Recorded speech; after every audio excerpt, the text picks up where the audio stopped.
Hey folks, David Stewart here. Hope you guys are having a great day. Before I go any further, newest book, Al Shafalda. It's out right now. It's a fantasy book and a tragedy in 5 acts, so check it out. So, title of this little video is Losing Your Hearing is a Very Lonely Experience. I wrote a blog article on this, and people know I'm a musician, so the first big reaction when it comes to losing your hearing is, oh, that must really suck to have a lot of hearing loss as a musician because that's your profession. But really, the hard thing is people. It's not being able to understand what people are saying. And that creates all kinds of problems in your life and all kinds of things that you don't realize or aren't aware of unless you've experienced hearing loss. So a little bit of background. My right ear, I have massive conductive hearing loss in. That's what this thing is. That's a bone conduction hearing system or bone anchored hearing aid, whatever you want to call it. Basically, it's drilled into my skull to bypass my destroyed ossicular chain and provide hearing for that side of my head. Now, my left ear has always been a little, I've had to rely on that ear to do everything, and it hasn't always been the healthiest, let's put it that way. So I've had problems with conductive hearing in that ear, and I have very bad tinnitus in that ear, mostly from sound exposure, and again, that is from my profession as a musician, so I have ringing in the ears. That's usually pretty manageable, but what happened a couple of weeks ago is I was roughhousing with my daughter, and she kicked me in the ear. And it's just one of those freak things. Maybe you've seen it like in MMA, like somebody slaps their ear. It burst my eardrum. So I've been deaf for several weeks now. This is why it's been hard to do more recording or I have audiobook stuff I want to finish up, but it's kind of hard to do this when you can't hear yourself well. That also lined up with my hearing aid died. So basically I had to rely on an older one. I was really lucky to have my original bone anchored hearing aid that was still functioning and that provided enough hearing that I could exist in the world and wasn't completely stone deaf. But it's been really hard the last couple of weeks to just live and operate in the world because of this hearing loss. Now that I've gotten a replacement for the one that was broken, things are quite a bit easier. But it's not like your real ears. You're not going to hear as good as if your real ears are actually working.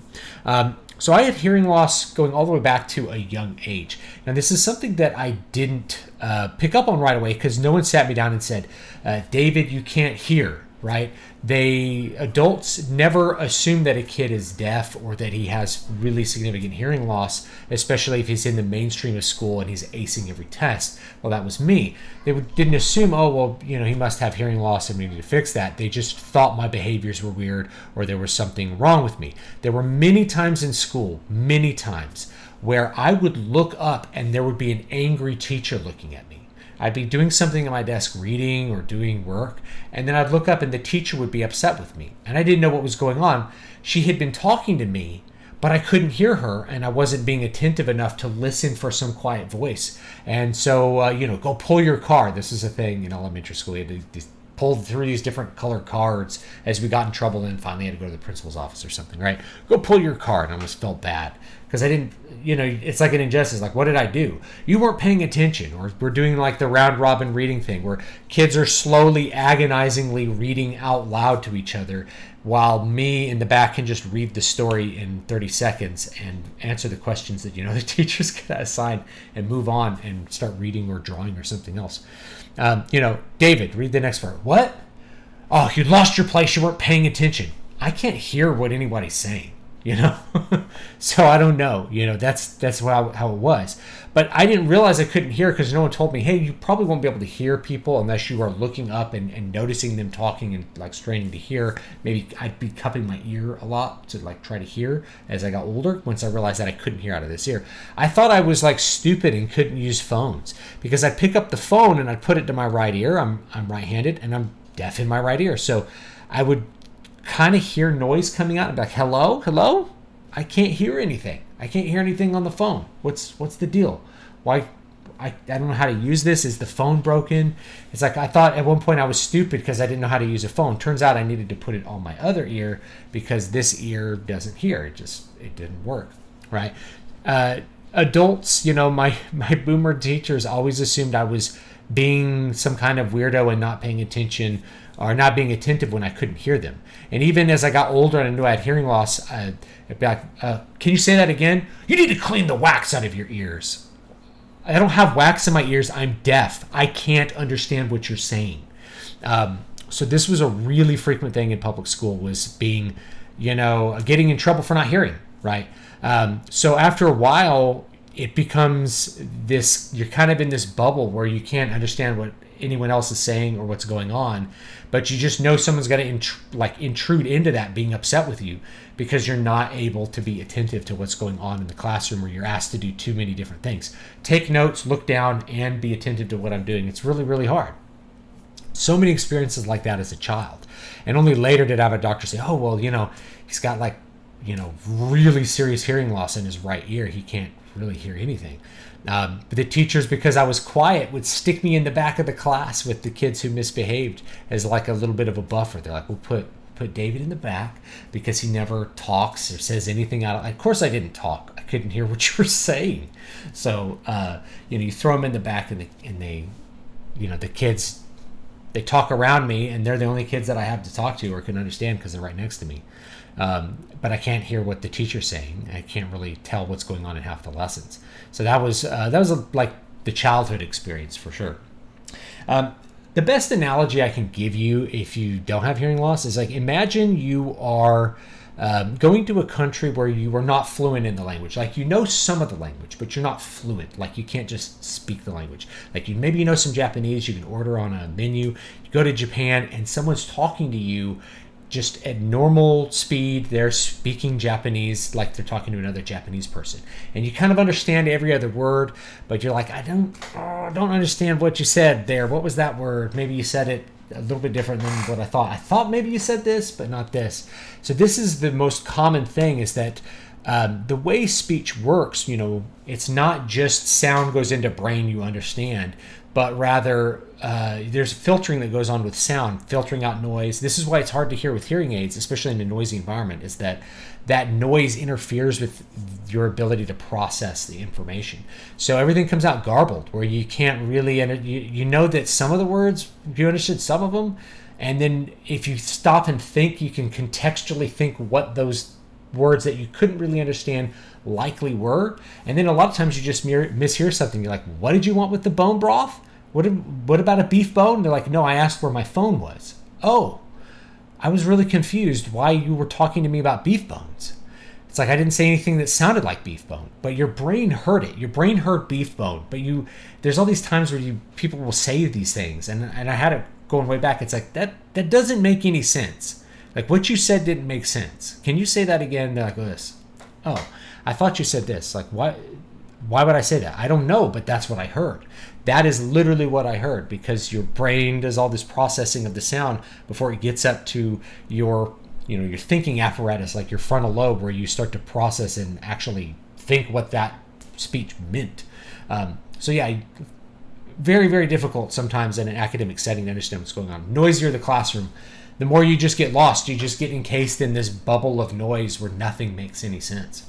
And so yeah, in elementary school, I was like the quiet kid, and I became a lot more social as I got older, because I learned if I really wanted people to talk to me, I had to dominate the conversation. If I dominated the conversation, I could make them actually speak to me, things like that.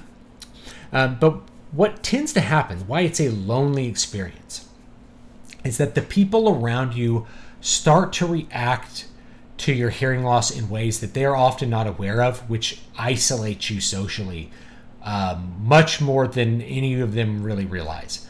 And it has to do with lots of the ways that we understand social situations, and normal hearing people just exist in social situations where if you have a significant hearing loss or you're deaf, it's going to be impossible for you to interact in those social situations.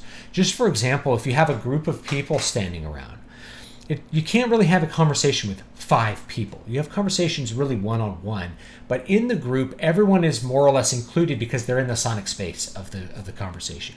So you imagine you're walking and your 2 friends are talking about some subject, and then you have something to add to that, so you add into the conversation. Oh, I heard this, and you add it in, and you kind of move into the conversation for a minute and move out. All of this happens fluidly in a regular social situation with anything more than two people.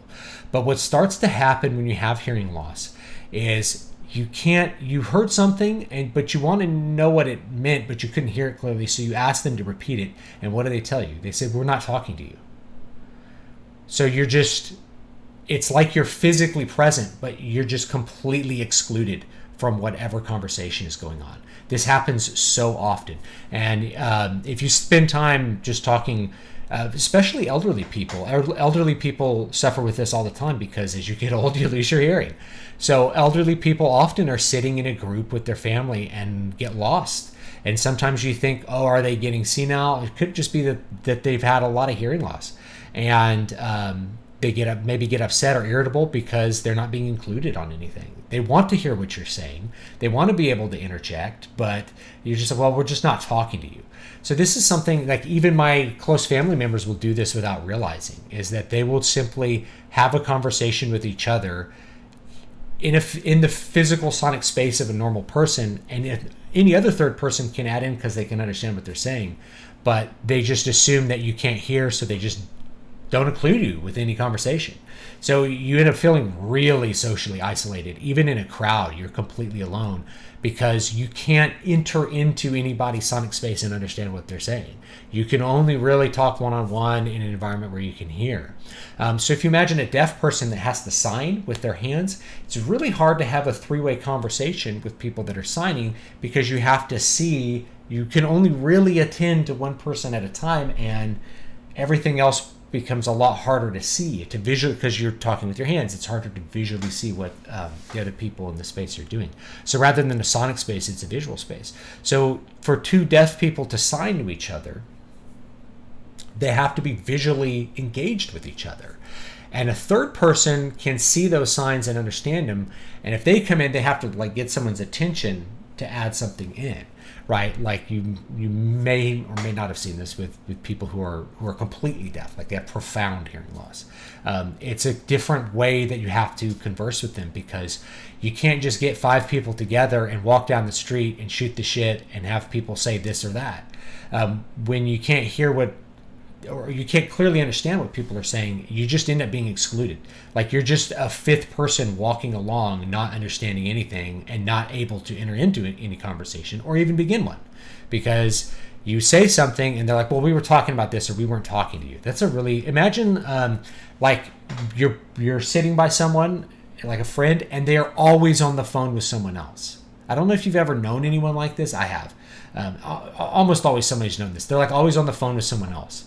And they're just talking to that person on the phone. They're physically by you, but they're not with you. They're not socially engaged with you in any way. They're just sitting by you while they talk to someone else. Like imagine you go on a date with someone and they're talking on the phone to someone else. Like that would be really rude, but that's pretty much every moment of somebody with hearing loss because everybody just learns by default to exclude you from the conversation, to just pretend you're not there. You kind of stop existing.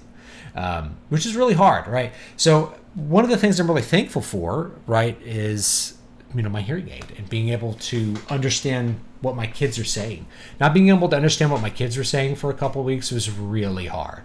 Where like if any kind of sound was interfering, I'd have to stop and like really focus on my daughter who's 3 to understand what she's saying because she's 3, so it's harder to understand 3-year-olds than adults. And we have noisy existing house with kids, right? It makes it hard. It makes it really hard to understand what kids are saying. So if you imagine that meme where like it's like everybody's looking at you suddenly, that's like what it is at a party. It's like you look up, it's like everybody has a joke, everybody's laughing, you're like, wait, what happened? And they're like, nah, you missed it. You'll never know what the joke was because no one will tell it to you again. That's the way so many of the conversations really end up going when you have a lot of hearing loss. And it's so weird because, like I said, adults simply act like they don't believe you. That was the main response in schools. Like, I'm deaf in my right ear, I can't hear you, and they're like, you don't have any problems hearing. It's like, actually, I could barely hear you right now. Like, I can't understand what most people are saying.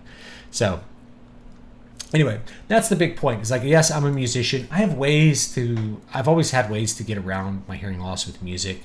It's harder with classical guitar to not hear out of either ear. Luckily, I have a really loud guitar. But like with electric guitar, loud amps, I can crank up the headphones in the headphone amp. A lot of musicians have hearing loss just from sound exposure.